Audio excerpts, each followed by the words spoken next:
Hello friends, তো আজকের ভিডিওতে আমরা দেখবো যে কিভাবে আমরা 14 নম্বর ফর্ম ফিল আপ করবো অনলাইন থেকে।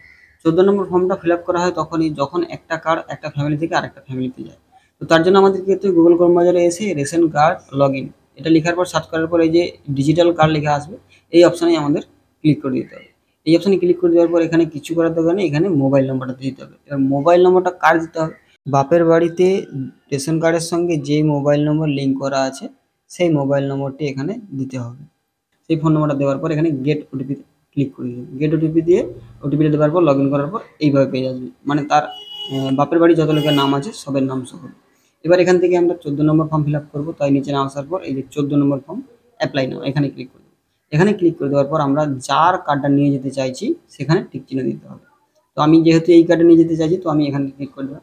এরপর এখানে ক্লিক করার পর এই যে নিচে লেখা আছে নেক্সট, তো এই নেক্সট অপশানে আমাদের ক্লিক করে দিতে হবে।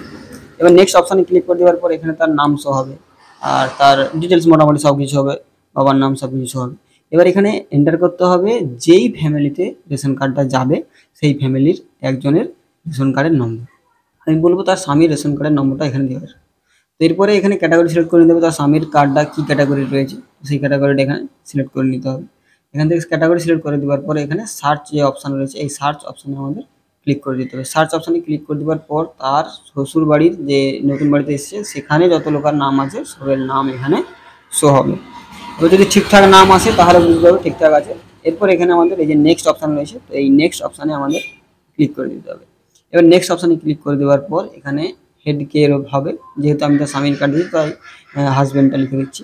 তো হাজব্যান্ড লেখার পরে এরপরে নিচে এসে আমাদের কি কারণে এই কার্ডটা ট্রান্সফার করতে ইচ্ছে, যেহেতু বিবাহের পরে তাই আমি ম্যারেড সিলেক্ট করে দিলাম।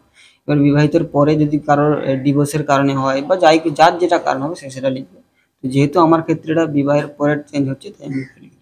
এরপর এখানে একটা সাপোর্টিং ডকুমেন্টস দিতে হবে। যদি বিবাহের পরে তার আধার কার্ড এই ঠিকানায় হয়ে যায় তাহলে আধার কার্ড দিতে পারে, আর না হলে ম্যারেজ সার্টিফিকেট থাকলে ম্যারেজ সার্টিফিকেট দিতে পারে। এরপর নেক্সট অপশানে ক্লিক করে দেবে। নেক্সট অপশানে ক্লিক করে দেওয়ার পর আমাদের কাছে ফাইনাল একটা ওটিপির জন্য অপশান আসবে। তো এখানে কিন্তু আমাদের যেই নাম্বারে ওটিপি গিয়েছিল সেই নাম্বারে ওটিপি যাবে। তো এখানে আই এগ্রিতে এখানে ক্লিক করে দিতে হবে। ক্লিক করার পর গেট ওটিপিতে ক্লিক করে দেবে। গেট ওটিপিতে ক্লিক করার পর ওই ফোনে আবার ওটিপি যাবে। এবার সেই ওটিপিটা এখানে লিখে দিতে হবে। তো আমার ফোনে এসে গেছে, আমি ওটিপিটা লিখে দিচ্ছি। ওটিপিটা লেখার পরে এই যে সাবমিট ওটিপিতে লিখে ক্লিক করে দিলে সাবমিট হয়ে যাবে। তো এইভাবে খুব সহজভাবেই কিন্তু অনলাইনে বাড়িতে বসে 14 নম্বর ফর্ম ফিল আপ করা যায়।